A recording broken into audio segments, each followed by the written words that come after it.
Welcome back to the channel. My name is Jeff, and today I'm going to be continuing my reviews of Asimov's Foundation saga.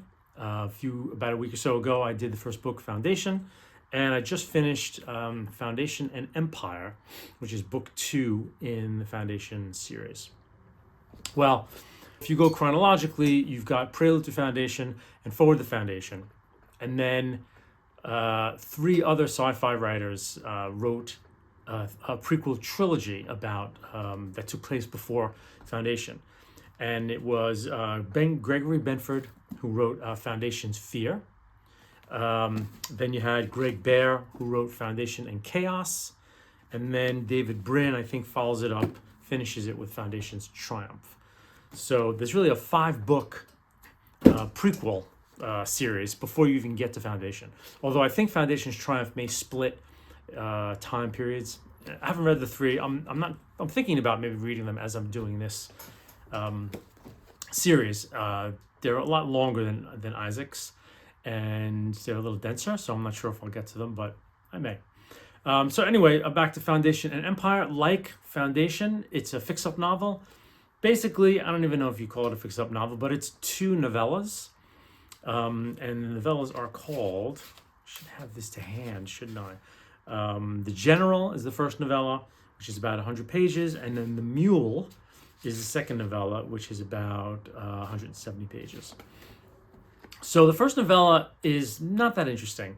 Again, it leaps forward in time from the last story of the first Foundation book, which is made up of 5 stories. This one leaps forward in time 50 years or 100 years. I think they're doing like 50 to 60 year jumps. I think this is very similar. And what's happening is this time it's a point of view of a general of the Empire. So the Galactic Empire is still functioning, but much reduced at the Galactic Center. And this general starts to hear of these magicians, highly technological magicians that existing at the edge of the galaxy.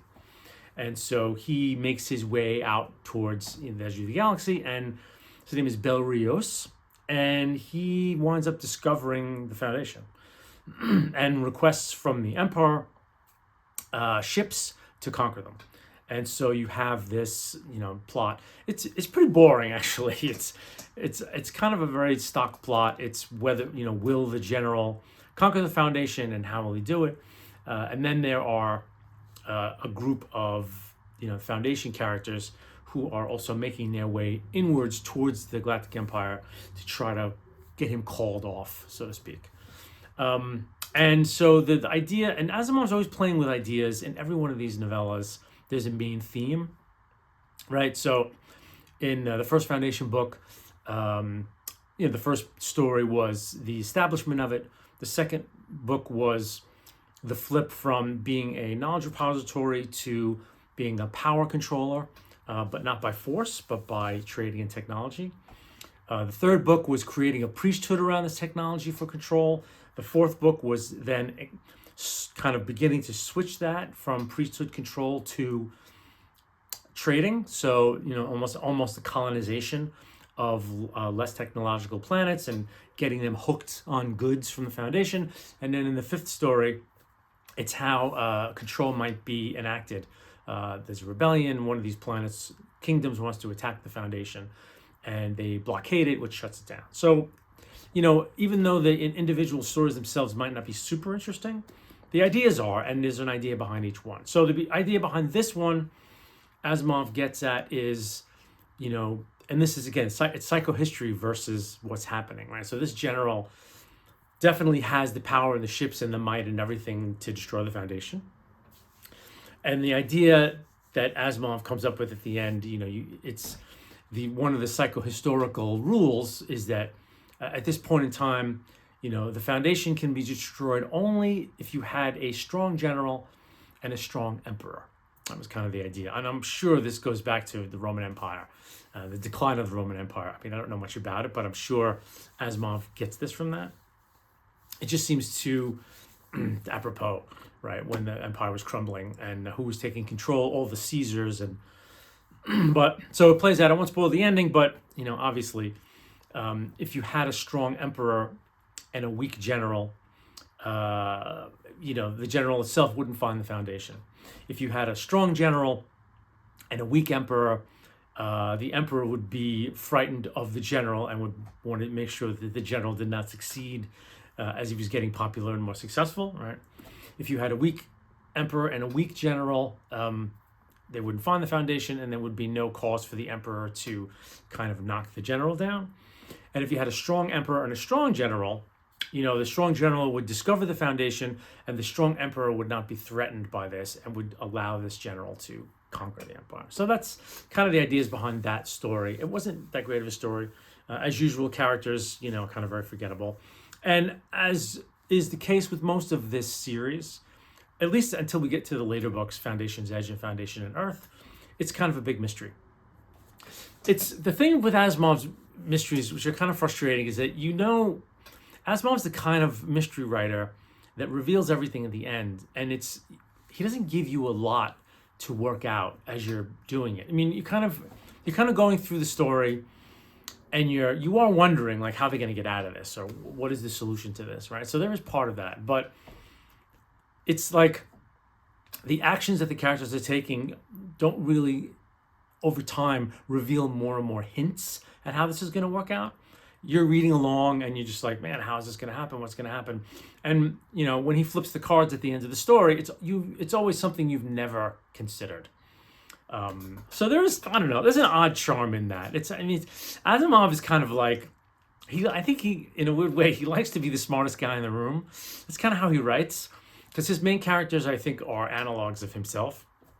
And always at the end, it's like, this is what none of you understood. Ha. He springs the solution on everybody. And it's Asimov, right? I mean, it's what I've come across in that, and the robot novels too, from what I remember. That he just structured as a mystery, and then, a very smart, capable protagonist explains it to us lay readers at the end, and we usually haven't figured it out by then. So it made for, again, luckily, it's 100 pages. So it's not very long. I think if these were longer stories with that technique, it might be a little tough going. There might be some skimming involved. However, the second story is far superior. It's a very interesting story, and it's Asimov's first interesting character in this series. So the character is the mule. So the psychohistory, supposedly, the idea of it is that it will work as long as the general population of the group that's being, projected upon can act and react without influence from, psychohistorians, or without influence from any other, so-called higher being of any kind. He's taking the mass of humanity that has, relative intellectual and kind of intuition range. And with those parameters, psychohistory works. So now Asimov is throwing the first monkey wrench into it. And the first monkey wrench is that a mutant is born called the Mule. And this is a really good story, because you start out, pretty much the Mule is unknown. You don't see the Mule. The Mule is always spoken about at a distance for the entire story. And you're also hearing that the Mule is conquering system after system after system. And we're now traveling with a couple of characters, a couple of scientists from the Foundation, and the Mule's jester, called Magnifico. And Magnifico is kind of a slight, kind of diminutive figure that's always frightened. And these Foundation folks go to this one planet where the Mule has just conquered to see what's going on. And they wind up, rescuing this jester, Magnifico. And he's like, get me away from the Mule. He's kidnapped me. I don't want to be around him anymore. So he travels with these people as they slowly kind of hitchhike back and forth through the galaxy. And what's happening is there's one psychologist on board this, one of the few that's in the known galaxy. And so the idea is they're looking for the second Foundation. Because he thinks that's kind of the key to defeating the Mule, because the Mule has some kind of mutant powers that no one knows about. And so the search really for most of this book is for the second Foundation. And they go to planet, they get clues, and deal with various interruptions and obstacles as they go along. And so now I'm going to spoil the end. So if you have not read these novels, this is definitely one that you don't want spoiled at all. So I would stop this recording, and go ahead and read Foundation and Empire and finish it, and then you can come back because I will be spoiling the ending. So of course it turns out that the mule is actually Magnifico, and he's been with them the whole time. And to Asimov's credit, it's not. I think he does a good job at kind of fooling you. I mean, reading it this time, it's very hard because I was thinking, well, was this the first time I read it? Was I fooled by this? And I think I was. I think the misdirection was really well done, frankly. Although there are some times, as you near the end of the story, when the mule is taken off their ship they're captured, and the mule is taken off the ship and then put back on. I think astute readers might start to catch on and be like, hey, wait a minute, what was that? And then there's a very tense section. Actually, the last couple of chapters of this book are phenomenal. So the theory of the Second Foundation is laid out, and that this psychologist starts to realize that, and he's reading stuff in the Trantor library. So they go back to Trantor, which we haven't been back to since the very first story in this whole series. And the planet's almost kind of abandoned. The government has moved to New Trantor, and large swaths of it have been ripped up. So there's some dirt and foliage. And so they go to this library, and this psychologist is furtively looking, reading through texts, trying to figure out if there's a way to find the Second Foundation. And so the idea here, which is wonderful, is that the First Foundation was there to, shepherd the Selden plan, through natural means. If there were no unnatural perturbations of the plan, the regular First Foundation was enough. But if by any chance there were some unnatural perturbations, whereas something like the mule, a mutant, would to come on the scene, the Second Foundation would then be needed to combat this threat, so like combating like. And so we find that the mutant is able to influence people's emotions. He's able to do it, without any apparatus, and then through this thing called the Visi sonar, which we're told is kind of what this jester Magnifico uses to entertain people, but it can also amplify those powers as well. And so, the mule can influence anyone in physical proximity emotionally. And you get two long chapters. One long chapter is the psychologist explaining the necessity of the Second Foundation, which is great.